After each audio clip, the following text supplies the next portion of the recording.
So I did a thing. It's 10:30 p.m. Beautiful evening. Cornerbrook, Newfoundland. This is about 2 hours away from where I live, and I had a good decision, I thought. I got a tractor. A tractor was given to me. It's according to the ad, a 1940 something unknown. But as you can see from how it is, it's a Farmall Super B or C, I'm not really sure. But when I get in the daylight, I'll have a look at it. But I got a few more hours to drive and a couple of coffees to drink, so I'll let you know when I make it home. So here we are. It's the next morning. Got in about 1:30, 1 o'clock in the morning. Got a few hours of sleep and back at it again. So it's time to get this off the trailer. Where the rear wheel's locked up, I'm assuming it's the brakes are seized. I gotta drag it off for now, and then I'll start picking away at it. But I'll give you guys a little walk around for now. So here she is in all her glory. I don't think I'll be planting any vegetables with it this year, but I'm certainly gonna give it my best. That's still good. We won't worry about that. It's a Farmall Super C with a hydraulic pump and a PTO, so it's a good one to have. Nice set of tires. It's perfect. And I noticed this morning as well. I guess somebody forgot to drain the water out of it. I guess that Bondo will fix it. Yes, yeah. A liberal application of JB Weld should cure that. But anyway, I'll get this off the trailer and then I'll be back. Unstrapping the trailer here, and I just noticed that this is probably not going anywhere.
So what we have here is a 1953 Farmall Super C. Still got the serial plate on the side of the seat tower there. I ran that on the interwebs and that's what it come up with. So clearly this is going to be a long, painful project. But to start it off, I have to get this wheel rolling, because this one's solid. I'm not really sure what's going on there. I'm assuming that one of the brake levers are toast. So before anybody gets too excited here, no, I don't know how to work on this, and yes, I'm going to figure it out. So.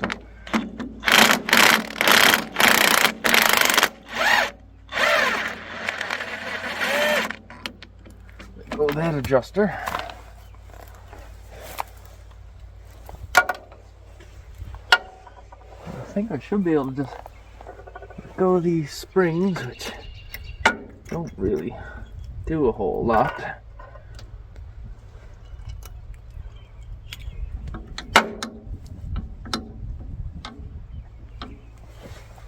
I'll see if I can get this side cover off here.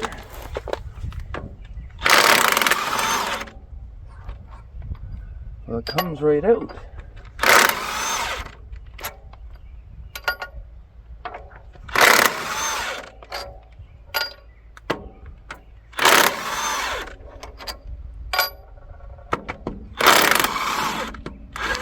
As soon as I pulled this last bolt out, the wheel broke free.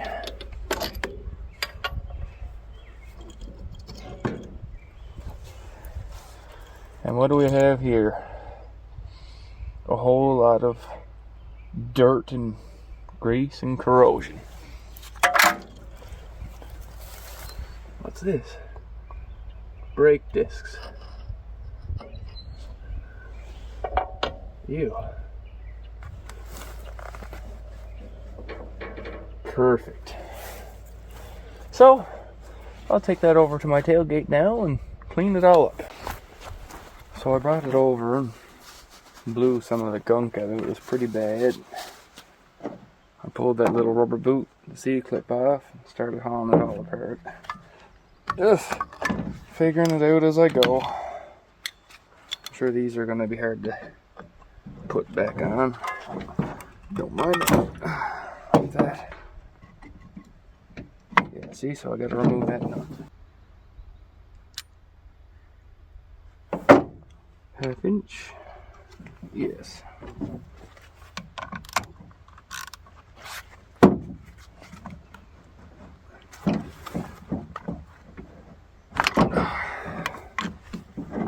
So far everything's come apart half reasonably on this.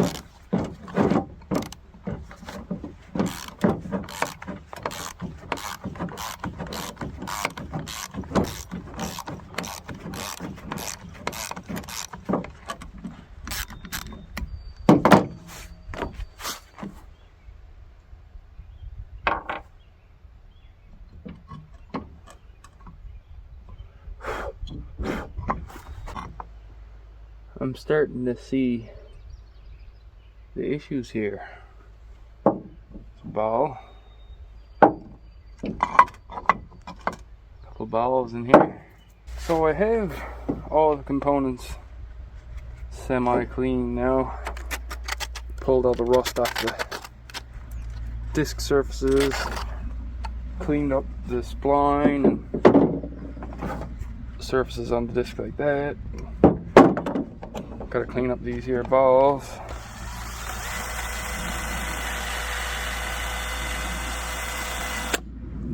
I'm gonna grease it all up and put it back together. So we got our whole assembly here. I'll start by sliding this brake disc in. Okay, that works how it should. I'll take this one and run him up in there just the same.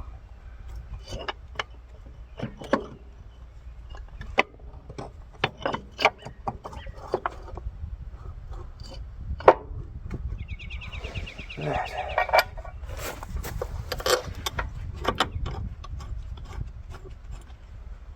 And now I'll tighten those all in.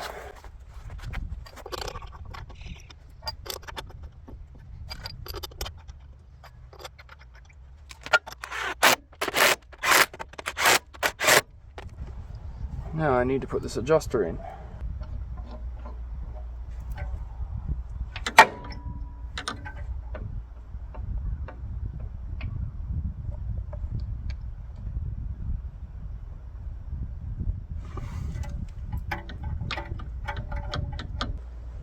I believe that she'll roll.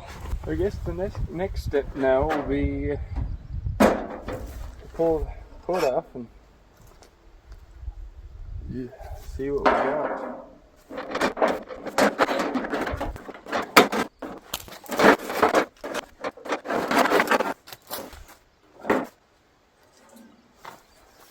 It's not looking good, fellas. Not looking good at all. The exhaust manifold was left wide open and it is full of rust. Right to the level.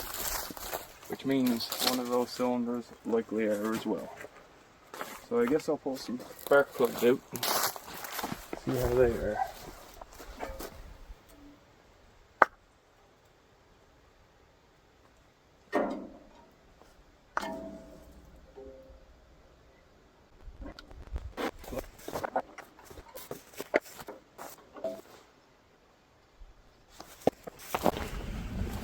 I don't want to pull off that intake yet, but I am going to sneak the valve cover off just to see how bad the valve train looks. Out. Oof, it looks like water in here already.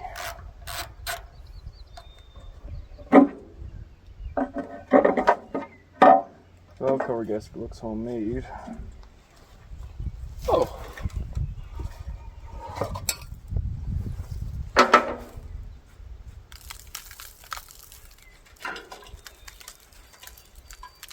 That doesn't look too bad at all.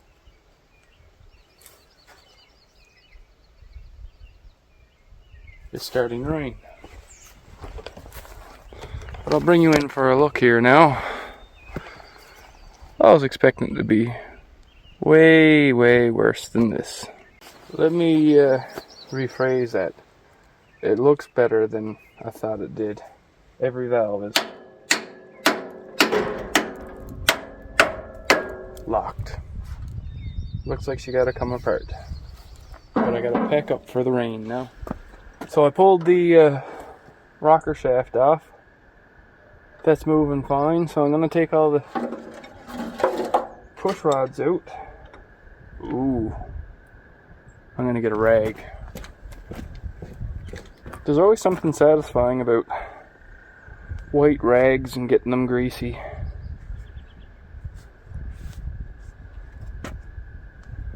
I'll lay all these right in the valve cover with its cardboard gasket. Luckily none of these are bent.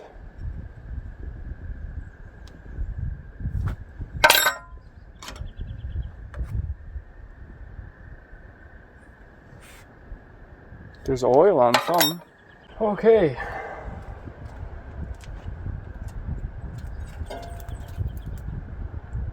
I'm gonna remove this rad hose. It's been glued together, so I don't feel bad about cutting it off.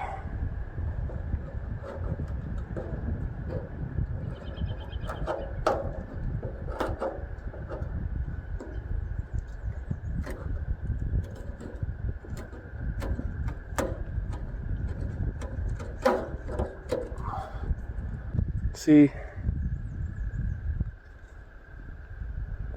I'm not really sure. It's like some sort of goop, but it's not a Shawn problem now. Now I'll remove these few bolts if they'll come off, and that's a big if.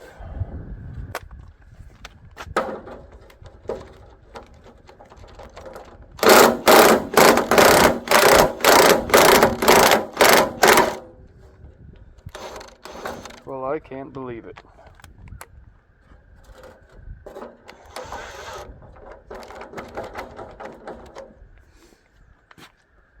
I'll get my wrench in there, I guess.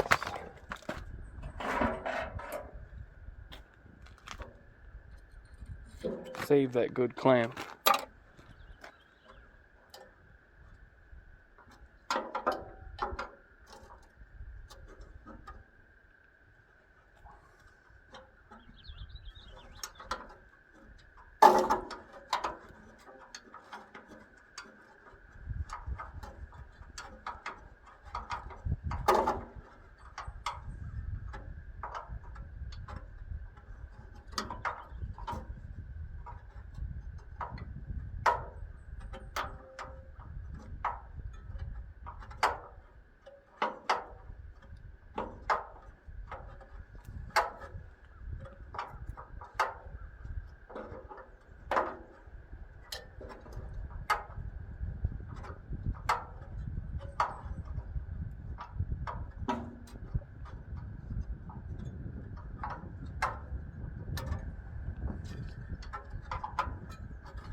Oh my god.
That's not a good start. Head nuts here on the studs, one under there. Start from the outside, so say here, and then go over here, and here, and then over here, and then back and forth until you get them all undone. Because if you take them off from one side to the other, you can warp the head. And you can also warp the head by starting in the middle, and then it would bow up in the center. So I'll take that all apart now. So I got all the head bolts off, and I started breaking it free. Now this really is not a recommended way to do this, but it's all cast iron and all has to be resurfaced, so I don't mind using a pry bar.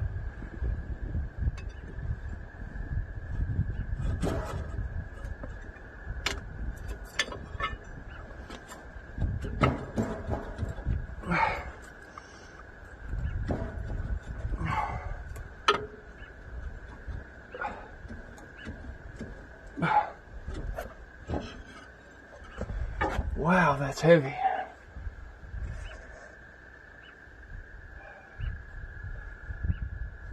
Oh yeah. This engine isn't gonna run. Oh. Oh. Oh man. Oh man.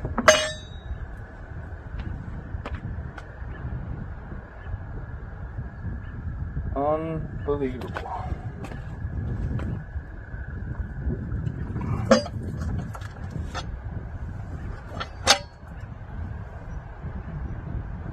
This is definitely 100%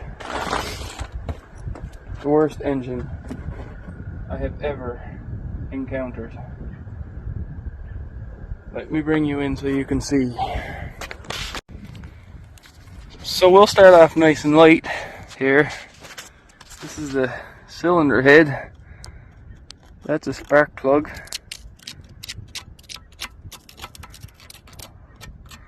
Oh wow.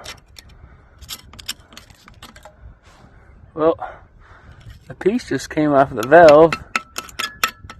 That valve is half open. But let's look in the cylinders.